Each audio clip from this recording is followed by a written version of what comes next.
Today on Blue 58, another draft preview, another position that isn't technically a need, but definitely still is a need. Defensive back. The prospect pool this year is a carnival of talent, skill sets, and crazy athletes. So what should the Packers do?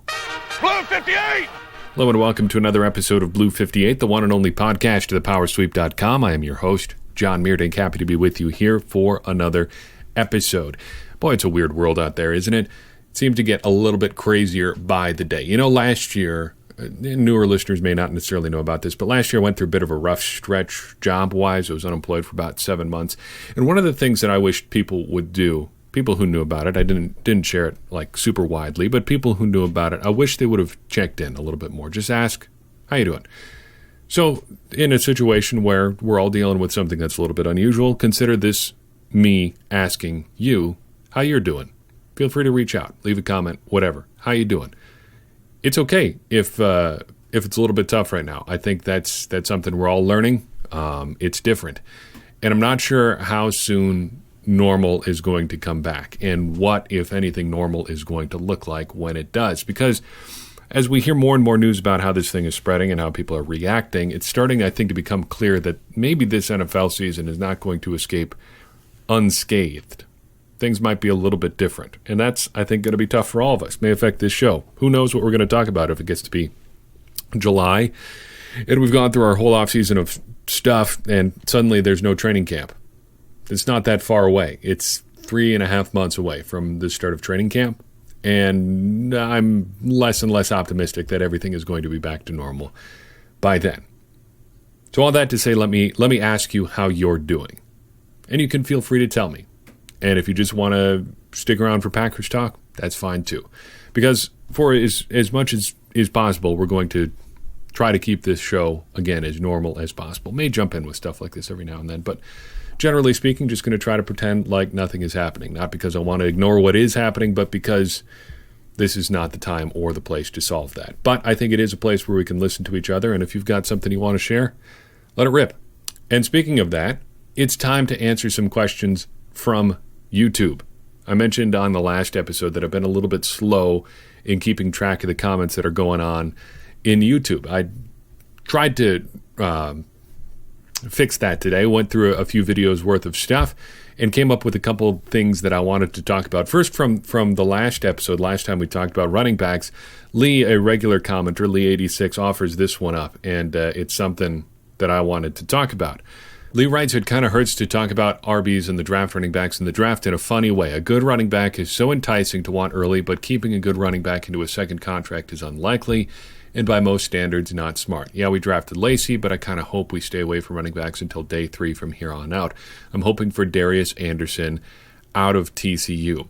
First and foremost, I think that is a perfect way to put it. How exciting is it to watch college running back highlights? I think out of just about any position in the draft, that is the one that gets me going the most. It's amazing. It's exciting. It's awesome to watch a guy who is physically better than everybody else on the field dominate from the running back position. And it's easy to get caught up in the hype. Guys posting ridiculous highlight reel runs every play, every game in, game out, week in, week out for 2-3 years. You start thinking, we could use a guy like that. And I think the best way to think about it is almost like buying a car. Most of us are probably not going to buy a real fancy car.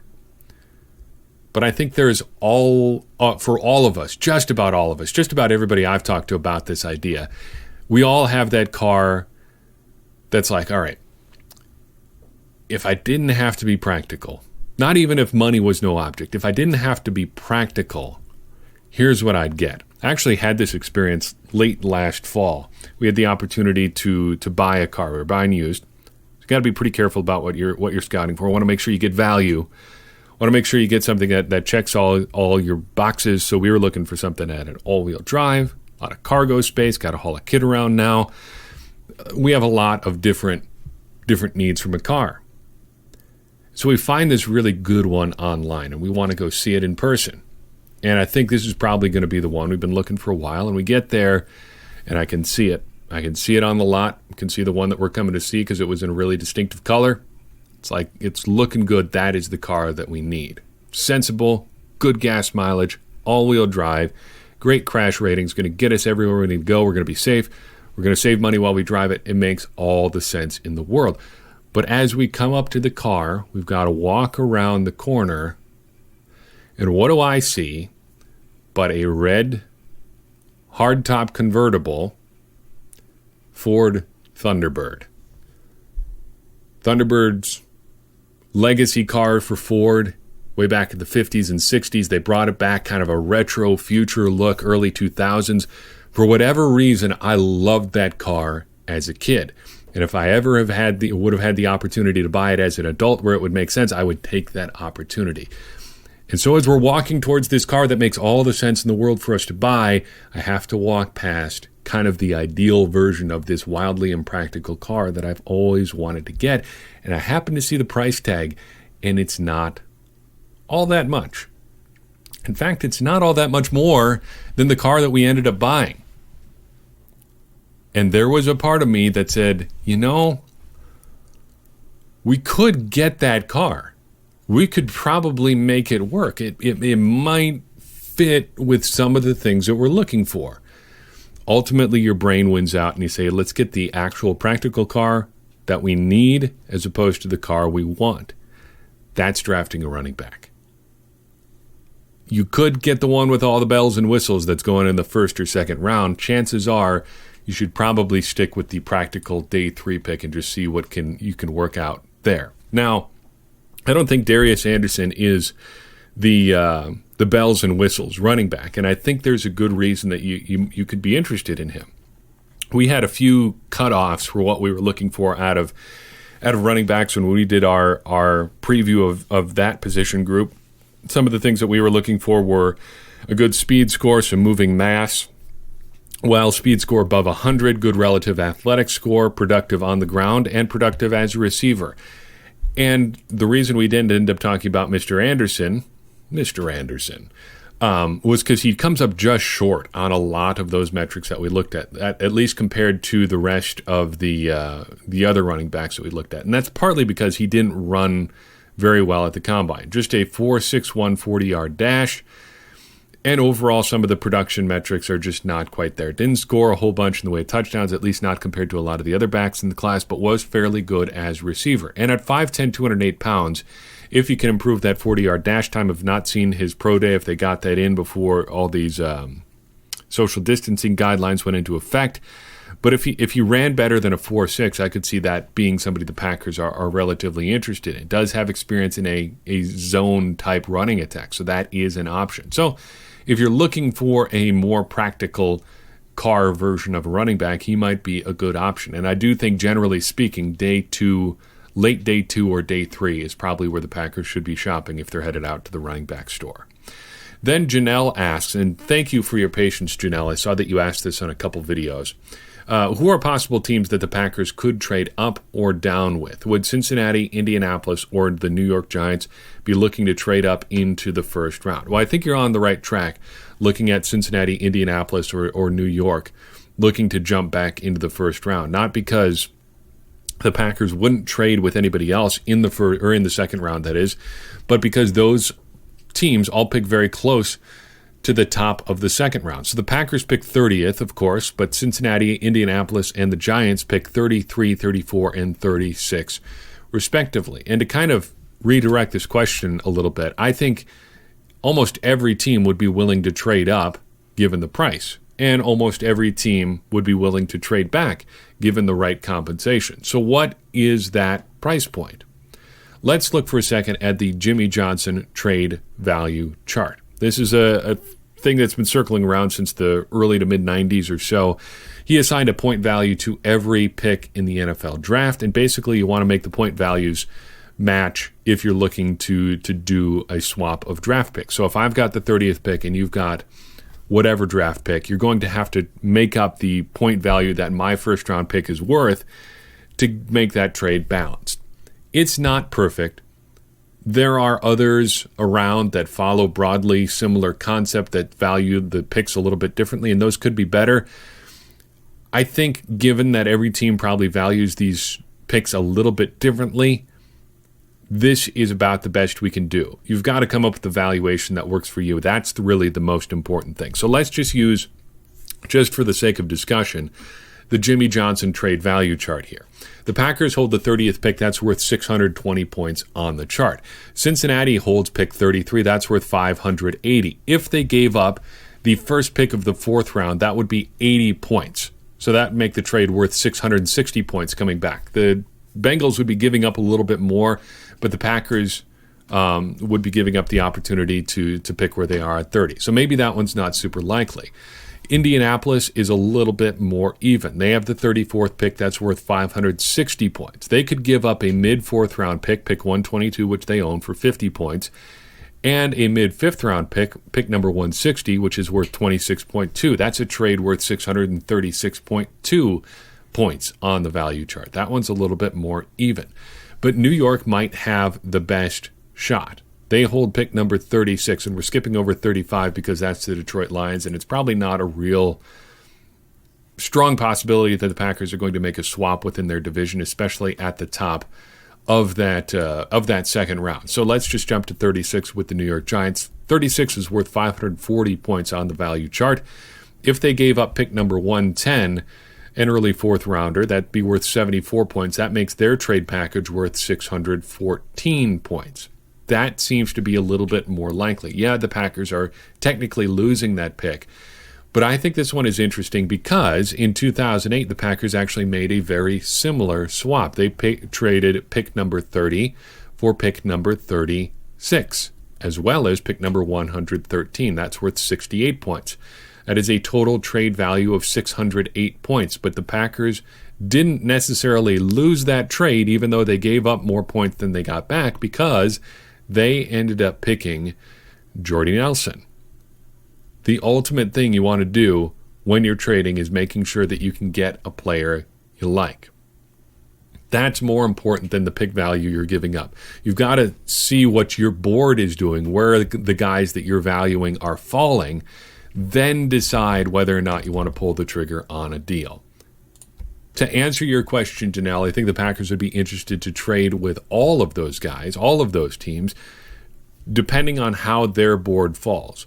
And the best way for the board to fall, I think, the way the Packers would like it, is for what I always root for to happen this year, a run on quarterbacks. Quarterbacks are the most valuable position in football. And the more teams that you have kind of panicking and getting into the quarterback situation, the better chance you have of other players getting pushed down the board towards you. Now, the Bengals are going to have whatever quarterback they want, and they're going to get Joe Burrow, so they're probably not going to be super interested in jumping up from 33. Indianapolis just signed Phillip Rivers, but if they're looking for the quarterback of the future, maybe they're willing to jump up to 30 and try to get a guy who they think can take over for Phillip Rivers after this year. And jumping into the first round would give them that 5th-year option. That could be a realistic trade scenario, and that might be one where the Packers twist the knife a little bit and make them give up those 2 picks that we talked about, the 4th and the 5th round pick. That would be interesting. The Giants don't seem super excited to get back into the quarterback game, having just done that last year, so they're probably out there too, even if the point values matter or line up a little bit better. That's just one way of thinking about it. If the Packers see value on the board, I think that's the most likely reason that they would trade down. But that is something to be watching this year. Now for something completely different. Let's talk about defensive backs here. This, I think, is a tough position to evaluate. Again, I say that about every position that we've talked about so far. But this one, I think, is hard because you don't see a lot of what's going on here. Defensive backs are a lot like the defensive version of offensive linemen. Everyone sees what they do. Not everyone really understands it. So much of what defensive backs do happen off camera and happen in relation to what other players are doing that it's easy to get a misinformed impression about what's going on.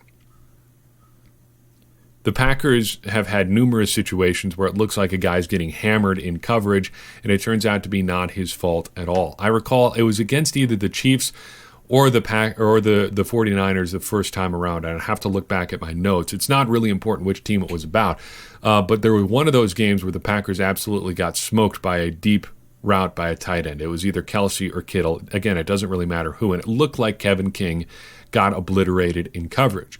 But what actually had happened was either Darnell Savage or Adrian Amos ended up making a mistake in coverage that exposed Kevin King, left him without help. And everybody crucified Kevin King online for it until they found out, oh wait, it was actually somebody else's fault. He was doing the right thing and just happened to be in the vicinity. That is the problem with defensive backs. And that's a big problem with evaluating defensive backs. You kind of got to take everybody else's word for it. How can we take that guesswork out of defensive back scouting for our purposes? I don't know if there's a foolproof way, because the advanced analytics don't really have a number that is going to point us in the right direction for defensive backs. To top it off, there are so many different kinds of defensive backs. You've got, of course, your safeties and your corners, but then you've got your slot corners, your guys who only come in on third downs. You've got your safeties that are free safeties or strong safeties or box safeties or safety linebacker hybrids. There's so many different kinds that it's hard to know exactly what you're looking for or looking at. So I'm looking just at a very basic level at overall athleticism and our ball hawks number. So athleticism, we'll use relative athletic score again. Ball hawks are the cumulative stat for interceptions, passes defensed, sacks, and fumbles forced. Basically, making plays on the ball. The thinking is that the more plays you make on the ball, the bigger impact you're making in the secondary. That is not always true, because sometimes you're such a good defensive back that the ball never comes your direction. Jeff Okudah is a good example of that. From Ohio State, the consensus top corner in this year's draft, does not do very well on the ball hawks metric. There are many players who are way ahead of him on that chart. That's not to say he's not a good player. And in fact, it would be foolish to suggest that he's not a good player just because he doesn't rank very highly on that chart. In fact, he's only got 22 ball hawks total for his college career. That's more than 30 behind the top corner in the draft class at the Combine this year. That's obviously not a fair way of looking at things, but it does help us narrow the field just a little bit. So I've got 4 corners I want to talk through real quick here, 4 safeties as well, and then we'll kind of figure out what the Packers could be looking for here and try to make a projection from there. So for corners, I looked at a relative athletic score of 8 or higher, plus being in the top 15 of ball hawks among players at the Combine. That left us starting with C.J. Henderson. He is Dane Brugler of the Athletics' number 2 corner in the draft, ESPN's number 2, and Pro Football Focus's number 3 guy. Big corner, 6'1", 204, relative athletic score of 9.97. And you love that size, speed combination. His college defensive coordinator says he is the best defensive back that he has ever coached. Everybody talks about what he can do with his body.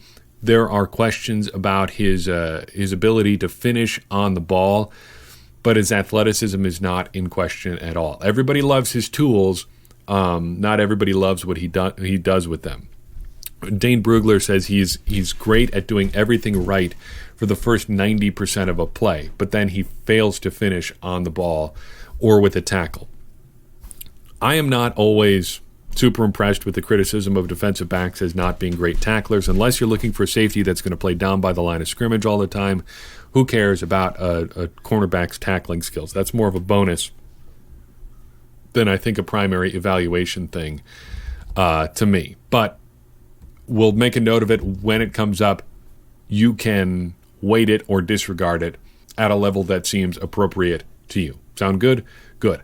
Moving right along, very similar prospect to Mr. Henderson is Reggie Robinson out of Tulsa. Another big corner, 6'1", 205, a relative athletic score of 9.63. He had 42 ball hawks in his college career, including 34 passes defense. That's a pretty insane numbers. Did deal with some injuries.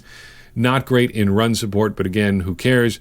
Great question, a great example, I think, of the question about cornerbacks. Do they get a lot of plays on the ball because they're good, or do they have a lot of opportunities to make plays on the ball because they're giving up opportunities in coverage? That's a question we can't come up with an answer to just looking at the box score. You'd have to look at everything that he does on the field to get an answer to that, but I think it's a fair question and something that's worth being aware of. Moving along, John Reed out of Penn State is ESPN's number 30 corner, but he shows up in our metrics here. 5'10", 187, a good but not great athlete with a relative athletic score of 8.39. Little on the small side, had 2 big injuries on his record, 2 big knee injuries, one in high school, one in college. Said to be maybe just a nickel type. Again, just a good athlete, not a great one. I think the Packers can probably give this guy a miss. Same goes for Essang Bassi out of Wake Forest. This is a size question. He is ESPN's number 18 cornerback this year, but he is just 5'9" and 191 pounds. And the Packers have been a little bit more willing to budge on the size requirements at cornerback than they were in the past. I don't know if you want 2 of those guys in the same defensive backfield. He was productive in college, was a 3-year starter at Wake Forest, but his size is a big red flag for me. Same thing goes for Josiah Scott out of Michigan State, ESPN's number 20 cornerback. He is just 5'9" and 185 pounds. However, I am sold on Josiah Scott for just one thing. This from his scouting report from Lance Zierlein, affectionately named the Gnat by teammates for his pesky, persistent coverage talent, and playing style. What else do you want other than just being athletic and annoying out of a defensive back? Just ask Jair Alexander about that. He did have 10 games worth of injury issues between 2018 and 19. People mention his size not limiting him, which is great for a 5'9" corner. But again, just like his predecessor here, I struggle with the idea of adding another size-challenged corner. That's a quick look at the guys who are thought to be just cornerbacks in the draft. Moving on to safety, we've got a lot of tweener types to deal with. And if you love big athletic safeties, this is the draft class for you. For this group, I looked at players who had a relative athletic score of 7.5 or better and 25 or more ball hawks in college. That left us with a list of 4 guys to take a serious look at here. So, starting with Jeremy Chinn, a Saluki from Southern Illinois, one of my favorite college athletics nicknames for a team. He is Dane Brugler's number 7 safety. He is ESPN's number 4 safety. 6'3", 221 pounds, a perfect 10 relative athletic score. So if you like big safeties, how about one who's a 10 on the athletic meter, has 51 ball hawks in his college career, and has already met with the Packers, virtually, or however they accomplish that. See if this paragraph from Dane Brugler sells you on Mr. Chinn. Chinn has a cornerback background and played various roles on tape, finding success versus the slot due to his size, speed, and ball skills. While he matches up well versus tight ends and defined underneath patterns, speedy route technicians will eat him up in space. Overall, Chinn is caught guessing too often and must develop his football instincts to see his defensive reps in the NFL. But his range, length, and closing burst give him the versatility to fill various roles, projecting as a matchup defender and special teamer. Maybe he turns out to just be a special teams guy or a linebacker tweener guy, but Lance Zierlein has his NFL comparison as Harrison Smith, which is insanely high praise. And he's definitely worth rolling the dice for that size, speed combo. The Packers did just get burned in that arena with Josh Jones. But given that physical skill set, you can see why people are willing to roll the dice. And I think even Josh Jones shows you what you can do, even if you're not a great football player, but a very, very good athlete. He got a lot of burn on the field for the Packers as a rookie and made some pretty interesting plays at times just with that athleticism. He never figured out how to be a football player, but he did some great things just being an athlete, and I think you can roll the dice on a guy like that again. I don't know if I'd do it in the first round or the second round, which might be where you have to do it to get a guy like Jeremy Chinn, but if he's around there in the third round, you never know. You pick a guy with a great athletic background who can do a lot of different things, and he might just find something pretty special for your secondary. Tanner Muse is kind of the more linebacker-heavy version of Jeremy Chinn. So Chinn seems to do a lot of defensive back things. He can play all throughout the secondary. Muse is more of the box safety linebacker tweener type. 6'2", 227. He is ESPN's number 19 safety in the draft. Tweener linebacker type, again, might actually be too big to be a defensive back anyway, just because of the way his body is put together.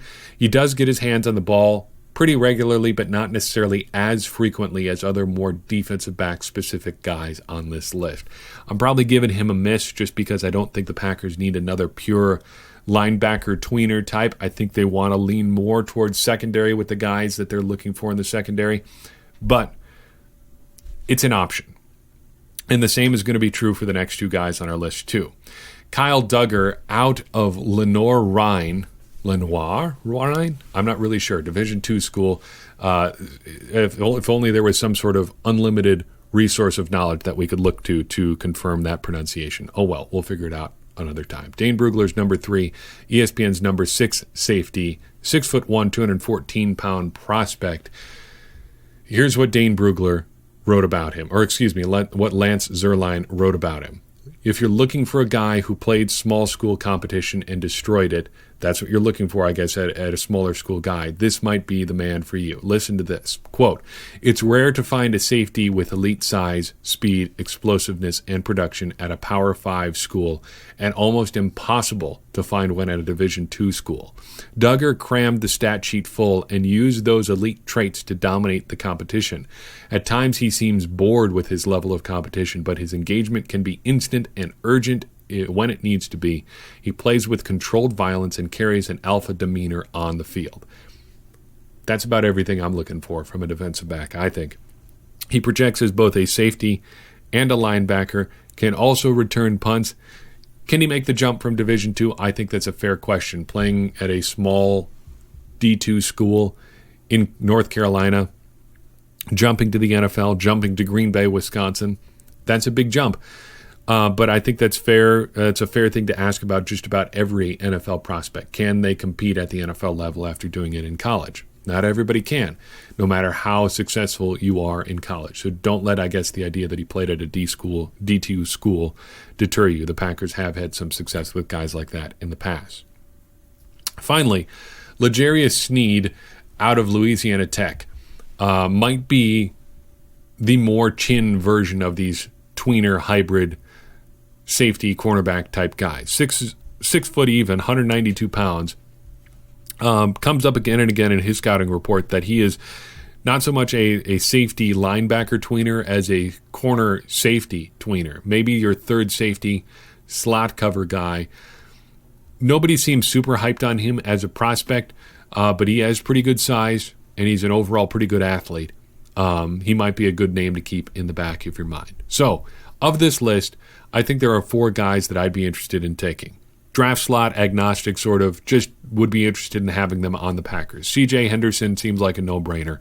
You like that size, you like that speed, you like that he, even if he's only good for 90% of a play, can be in position to do good things. And you hope that he projects well in the NFL. Reggie Robinson I like because of his size. Jeremy Chin I like because of the varied skill set along with the size and athleticism. And then Kyle Duggar kind of for the same reason. So 2 corners, 2 safeties who can do a little bit of everything. And you just add them into the Packers defensive backfield and see what happens. I would be surprised if the Packers don't come out of the draft with some sort of secondary help. A guy who can just come in and do a variety of things. I think that's why these safety prospects are especially interesting to me this year. If you're looking for guys that can do a lot of things, it seems like there are some good options out there for you. And it seems like that's what the Packers could use, a guy who can help them in multiple spots. They've been missing that sort of player, I think, since Micah Hyde went out the door. They could use that player again. And if you've got the opportunity, whether it's Kyle Duggar or Jeremy Chin, to get a player who can do a lot of those things while doing them at a very high level of athleticism, which was always a knock on Micah Hyde, I think that's something that you should be interested in. What do you think? What defensive back would you be interested in the Packers taking in the draft this year? Let me know wherever you find this podcast and help us keep the conversation about the Packers going. Also, keep up with your reading. For Take Your Eye Off the Ball, we'll be discussing Chapter 2 on the next episode of Blue 58, so make sure you stay on top of that as well. Stay well. Do whatever you're doing safely. Enjoy the time that you get with your family, if that's something that you're getting to do, and just keep doing your best to get through this. We'll get through it together. And like I said, keep this conversation going about the Packers, because keeping talking is going to help us all become smarter Packers fans. And smarter Packers fans, as I always say, make better Packers fans, and better Packers fans are what we all want to be.